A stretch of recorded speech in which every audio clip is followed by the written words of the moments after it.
الحمد لله نحمده ونستعينه ونستغفره ونعوذ بالله من شرور أنفسنا ومن سيئات أعمالنا من يهد الله فلا مضل له ومن يضلله فلا هادي له ونشهد أن لا إله إلا الله وحده لا شريك له ونشهد أن سيدنا وحبيبنا ومولانا محمدا عبده ورسوله الذي أرسله بالحق بشيرا ونذيرا وداعيا إلى الله بإذنه وسراجا منيرا فقد قال الله تعالى في كلامه المجيد والفرقان الحميد أعوذ بالله من الشيطان الرجيم بسم الله الرحمن الرحيم يا أيها الذين آمنوا إذا نودي للصلاة من يوم الجمعة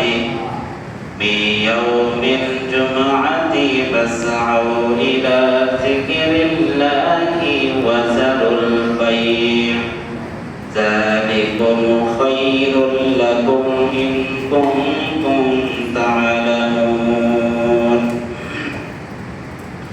قال رسول الله صلى الله عليه وسلم أرأيتم لو أن نهرا بباب أحدكم يغتسل فيه كل يوما خمسا هل يبقى من دانه شيء قالوا لا يبقى من دانه شيء قال فذلك مثل الصلوات الخمس يمحو الله بهن الخطايا أو كما قال عليه الصلاة والسلام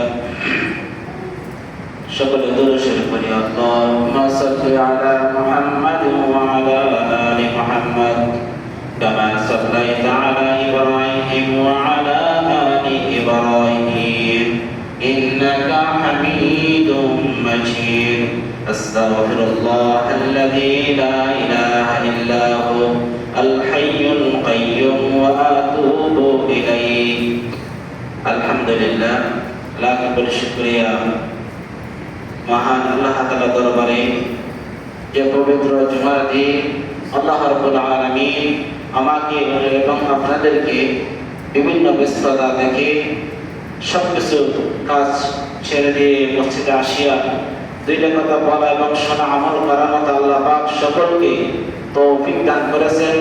এই কারণে আল্লাহ তাআলা দরবারে সকলেই শুকর আদায় করি আলহামদুলিল্লাহ।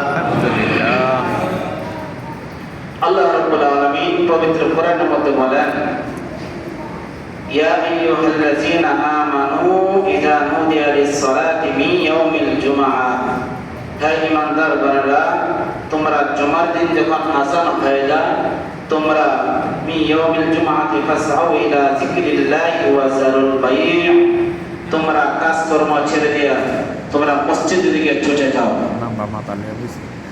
অনেক ধরনের কাজ থাকতে পারে, সবকিছু কাজ ছেড়ে দিয়ে মসজিদের দিকে আসার জন্য বলা হয়েছে। ব্যবসা বাণিজ্য থাকলে সবকিছু বন্ধ করে যাইতে হবে মসজিদে নামাজের জন্য। যালিকুম খায়রুল লাকুম ইন কুনতুম তা'লামুন, যদি তোমরা বুঝো তাহলে তোমাদের জন্য খুবই উত্তম খায়র। যদি তোমরা বুঝে থাকো, যদি না বুঝে থাকে তা কাজ কর্ম আছে তারা করতেই থাকবে, নামাজ আর পড়বে না। যদি বোঝে অবশ্যই তারা কাজকর্ম ছেড়ে দিয়ে মসজিদে চলে আসবে। قال رسول الله صلى الله عليه وسلم أرأيتم لو أن نهرا بباب أحدكم يغتسل فيه كل يوم 5 هل يبقى من درانه شيء؟ قالوا لا يبقى من درانه شيء. قال فذلك مثل الصلوات الخمس يمحو الله بهن الخطايا.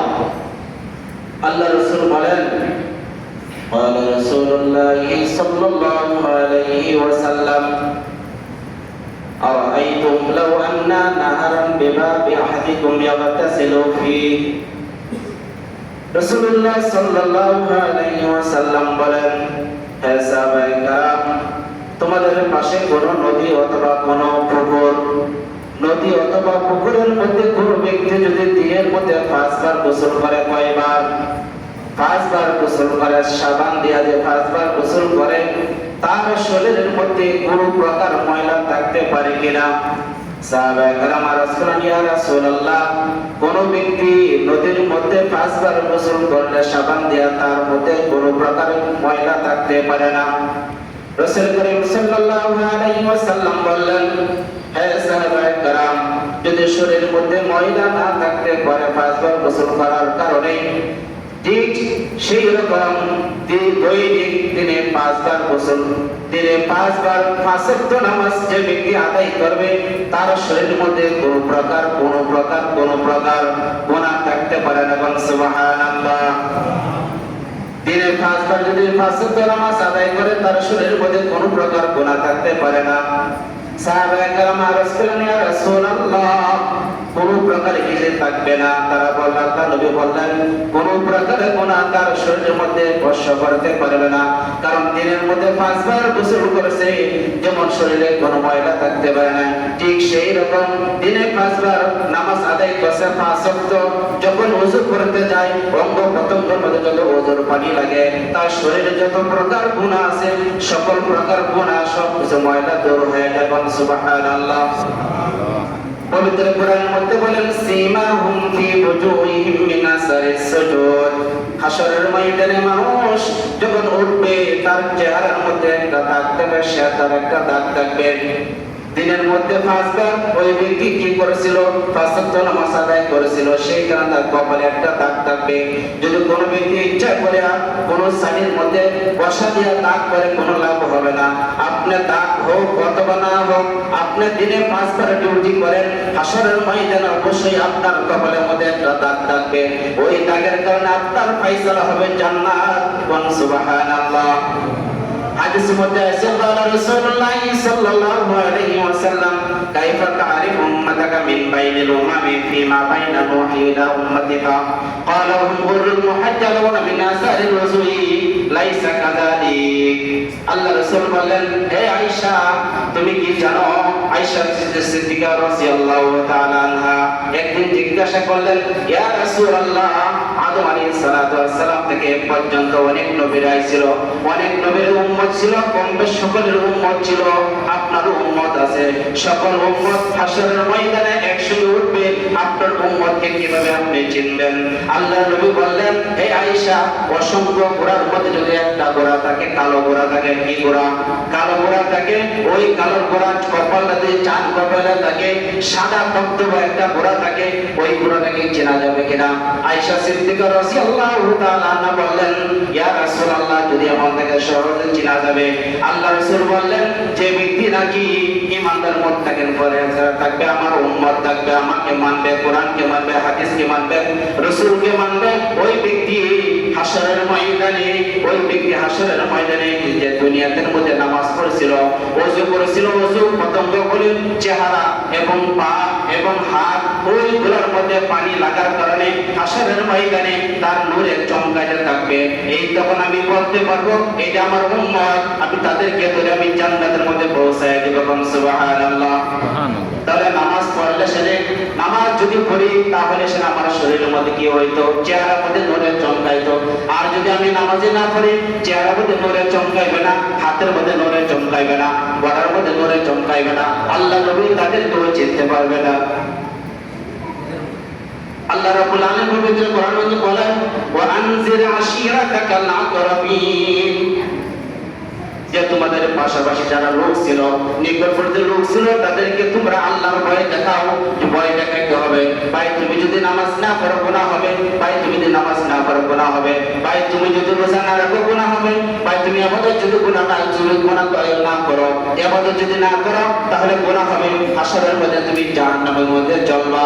এই কথা বলে বলে তাদেরকে ভয় দেখায় দেখে নামাজ শিখাইতে হবে। আল্লাহ রাব্বুল আলামিন পবিত্র কোরআনের মধ্যে এই কথা বলে দিয়েছেন। হযরত আবু বকর সিদ্দিক রাদিয়াল্লাহু তাআলা আনহু, রাসূল করিম সাল্লাল্লাহু আলাইহি ওয়াসাল্লাম শেষ জামানা, রাসূল করিম সাল্লাল্লাহু আলাইহি ওয়াসাল্লাম শেষ মুহূর্তে অসুস্থ হয়ে বললেন সাহাবায়ে কেরাম তাদেরকে, আল্লাহর নবী দুই সাহাবীর ঘাড়ে করে মসজিদের মধ্যে অসুস্থ অবস্থা মসজিদে গিয়ে নামাজ পড়াইছেন। এরপরে কিছুদিন পরে আরো বেশি অসুস্থ হয়ে যায়। আল্লাহর নবী যখন অসুস্থ ঘরের মধ্যে পড়ে যাওয়ার পরে নামাজ আর পড়তে কষ্ট হয়, তখন এই সাহাবায়ে কেরাম যখন মসজিদে নববীর মধ্যে নামাজ শুরু হয়ে যাবে, সময় হয়ে গেছে, এই মুহূর্তে আল্লাহর নবী অসুস্থ হওয়ার কারণে বেহুশের মতো হয়ে গেছে, তার জ্ঞান ফিরে না। এমন অবস্থা হয়েছে, সাহাবায়ে কেরাম চিন্তা করলো আল্লাহর নবী যদি এখন দেরি করে আসে, আমরা নামাজ পড়তে দেরি হয়ে যাইব, আমরা এখন কি করতে পারি? হযরত আবু বকর সিদ্দিক রাদিয়াল্লাহু তাআলা নেতৃত্বে ইমামতিতে তখন তারা আসরের নামাজ আদায় করালেন। আসরের নামাজ যখন আদায় হয়ে গেল, রাসূল করিম সাল্লাল্লাহু আলাইহি ওয়াসাল্লাম যখন হুশ জ্ঞান ফিরার পরে বলল, আয়েশা সিদ্দিকা রাদিয়াল্লাহু তাআলা আনহাকে বললেন, হে আয়েশা, এখন কোন সময়? আয়েশা সিদ্দিকা বললেন, ইয়া রাসূলুল্লাহ, এখন তো আসরের নামাজের সময় হয়ে গেছে, নামাজের সময়।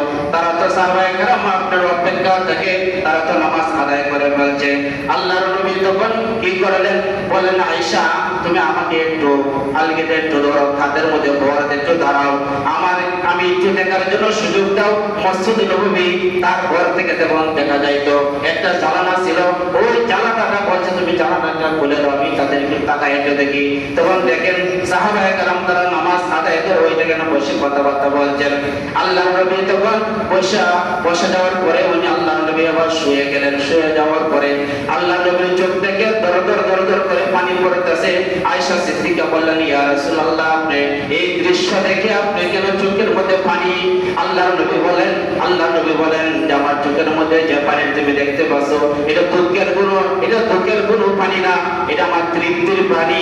এমন পানি উহুদের ময়দানে কষ্ট করেছে, দান্দান মোবারক শহীদ হয়েছে, বিভিন্ন যুদ্ধ করেছে সাহাবায়ে কেরাম ইসলাম জিন্দা করার জন্য, পাঁচ ওয়াক্ত নামাজ কায়েম করার জন্য, ইসলামকে জিন্দা করার জন্য অনেক কষ্ট তাদেরকে নিয়ে আমরা করেছি। আমি এখন বুঝতে পারলাম, আমি যদি দুনিয়া থেকে বিদায় হয়ে যাই, সাহাবায়ে কেরাম তারা সঠিকভাবে নামাজ পড়বে আমি নিজে দেখতে পারলাম। আমি নাই, এরপরও সাহাবায়ে কেরাম আবু বকরের নেতৃত্বে তারা নামাজটা সুন্দরভাবে পরিচালিত করেছে। সুবহানাল্লাহ। আমি যদি দুনিয়াতে বিদায় হয়ে যাই, এরপরও দুঃখ নাই, আমার যারা চিন্তা ধারণা ছিল তা সব কিছু হয়ে গেছে। রাসূল করিম সাল্লাল্লাহু আলাইহি ওয়াসাল্লাম একদিন যুদ্ধের ময়দান থেকে আসতেছেন। যুদ্ধের ময়দান থেকে যখন আসার সময় সাথে ছিল হযরত আলী রাদিয়াল্লাহু তাআলা আমাকে বললেন, আল্লাহ নবী বললেন, হে আলী, আমার তো শরীরে একটু খারাপ লাগতেছে, একটা বৃক্ষ দেখো, একটা গাছের শ্যামা যদি থাকে, ওই জায়গার মধ্যে আমাকে একটু বিশ্রাম করার সুযোগ দাও। কিছুক্ষণ আগানোর পরে একটা গাছ দেখলেন, গাছের মধ্যে হযরত আলী রাদিয়াল্লাহু তাআলা আনহু উনি তো বসে পড়লেন। আল্লাহ নবী বললেন, হে আলী, আমি তোমার ওর উপরে মাথা দিয়ে একটু ঘুমাইতে চাই, তুমি কি বলো? তখন আলী রাদিয়াল্লাহু তাআলা বললেন, ইয়া রাসূলুল্লাহ, আপনি কি বলেন? আপনি সাইয়্যিদুল মুরসালিন রাহমাতুল আলামিন জনাব মুহাম্মদ রাসূলুল্লাহ সাল্লাল্লাহু আলাইহি ওয়াসাল্লাম, সমস্ত নবীদের সেরা, সমস্ত ইমামের ইমাম, আপনি হলেন সবচেয়ে বড় নেতা, বিশ্ব জাহানের সবচেয়ে বড় নেতা হলেন আপনি। আপনি আমার ওর উপরে মাথা দিবেন, এর চেয়ে আমার কোনো ভাগ্য কি হতে পারে? অনেক বড় আমার ভাগ্য। আপনি শুয়ে যান। শুয়ে যাওয়ার পরে আল্লাহর নবী আল্লাহ নবী যখন শুয়ে যাওয়ার পরে আসরের নামাজ টাইম হয়ে গেছে, আযান দিছে, আযান দেওয়ার পরে আল্লাহ নবী ঘুমের মধ্যে তখন হযরত আলী রাদিয়াল্লাহু তাআলা ওনাকে ডাক দিতে পারতেছেন না, কারণ নবীকে ডাক দিবেন পৃথিবী এমন কোনো মানুষ নাই, কাউকে আল্লাহ পাক কাউকে পারমিশন দেয় নাই নবীকে ডাক দিবে, ডাক দেওয়ার অধিকার কাউকে দেয় নাই। অথচ ওনার খাস সাহাবী, প্রসিদ্ধ একজন সাহাবী হযরত আলী রাদিয়াল্লাহু তাআলা আল্লাহ নবীকে এই কথাটা বলতে পারতেছে না যে ইয়া রাসূলুল্লাহ আসরের নামাজের সময় শেষ হয়ে যাইতেছে, আপনি একটু উঠুন, আপনাকে না নিয়ে একটু নামাজটা পড়ি। তারপরে বলতে পারে না, সূর্যটা ডুবে ডুবে এমন অবস্থা, মাগরিবের টাইম হয়ে যাইতেছে। এই মুহূর্তের মধ্যে তখন হযরত আলী রাদিয়াল্লাহু তাআলা বললেন, ইয়া আল্লাহ, আমি মুসলমান হওয়ার পরে আমার নামাজ কোনো কাজা হয় নাই, আজকে রাসূল করিম সাল্লাল্লাহু আলাইহি ওয়াসাল্লাম আমার ওর উপরে ঘুমিয়ে গেছে, ডাক দিতেও পারে না, আজকে জানি আমার নামাজটা কাজা হয়ে যাবে। কোনদিন নামাজ কাজা করি নাই, আজকের রাতে কাজা হয়ে যাবে। এইভাবে আলী রাদিয়াল্লাহু তাআলা চোখ থেকে একটা পানির ফোঁটা আল্লাহ নবীর চেহারার মধ্যে পড়ে গেলেন। পড়ে যাওয়ার পরে আল্লাহ নবী জেগে গেলেন। তখন আল্লাহ নবী জেগে যাওয়ার পরে হযরত আলী পানিতে যখন পড়ে গেল, আল্লাহ নবী বলেন, হে আলী, তুমি কেন কান্নাকাটি করতেছো? ইয়া রাসূলুল্লাহ, আপনি একটু তাকায় দেখেন, প্রভু থেকে একটু তাকায় দেখেন কি অবস্থা। কি হয়েছে? পশ্চিম থেকে তাকায় দেখেন যে সূর্যটা একবারে ডুবে যাইতেছে, মাগরিবের নামাজের টাইম হয়ে যাইতেছে। আমরা তো আসরের নামাজ পড়ি নাই, আসরের নামাজ পড়ি নাই। তখন আল্লাহ নবী বললেন, হে আলী, আমাকে তুমি কি সুলাইমান পয়গম্বর পাইছো, আমাকে নূহ নবী পাইছো, আমাকে আদম নবী পাইছো। এই মুহূর্তে তুমি দেখতে পারবা শেষ নবীর মুজিজা কি, এই মুহূর্তে তুমি দেখতে পারবা। আল্লাহ নবী ঘুম থেকে ওঠার পরে ওযু করার পরে এই সূর্যকে বলছে, সূর্য, আমি এবং আলী নামাজ পড়ি নাই, তুমি সরাসরি যে সূর্য যে জায়গা গেছো ওই সূর্য তুমি আবার আসরের জায়গার মধ্যে চলে আসা করো। সুবহানাল্লাহ। এই কথা বলার সাথে সাথে সূর্যটা আবার আসরের জায়গার মধ্যে চলে আসে। আসরের জায়গার মধ্যে চলে আসার পরে আল্লাহর নবী তখন আসরের নামাজ আদায় করলেন। এরপরে ওই জায়গা থেকে সূর্য মাগরিবের জায়গার মধ্যে গেছে। সুবহানাল্লাহ। এরপরে সাহাবায়ে কেরাম কি করে নাই? নামাজ কাজা করে নাই। আমরা তো কিছু একটা কাজ হইলে নামাজ কাজা করে নাই। এই সমস্যা ওই সমস্যা থেকে নামাজ আমরা পড়তে পারি না। যারা নামাজ পড়তে পারি না, হাশরের ময়দানে কি অবস্থা হবে? হাদিসের মধ্যে আছে, ক্বালা রাসূলুল্লাহ সাল্লাল্লাহু আলাইহি ওয়াসাল্লাম, আউয়ালু মা ইউহাসাবু বিহিল আবদু ইয়াওমাল কিয়ামাতি আস-সালাহ। হাশরের ময়দানে সর্বপ্রথম নামাজ সম্পর্কে তাদেরকে প্রশ্ন করা হবে। রাসূল করিম সাল্লাল্লাহু আলাইহি ওয়াসাল্লাম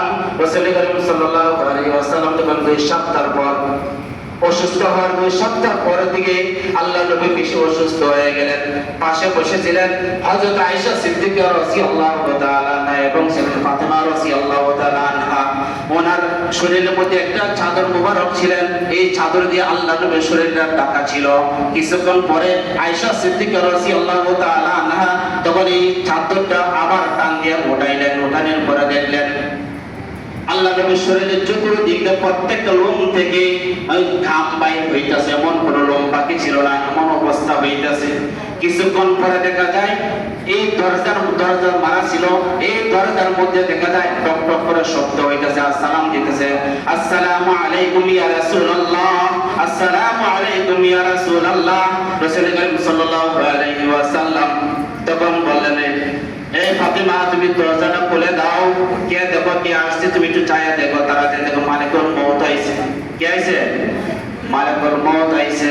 এই কথা বলার পরে হযরত ফাতেমা রাদিয়াল্লাহু তাআলা আনহা উনি আবার দরজাটা খুলে দেওয়ার পরে এবার দেখলেন এমন একটা আকৃতি মানুষ, তার পা ছিল জমি, তার চেহারা ছিল আকাশের মধ্যে। এই দেখার পরে আল্লাহ নবী বলেন, হে আব্বা, এমন একটা মানুষ দেখলাম মক্কা মদিনাতে, মনে কোনো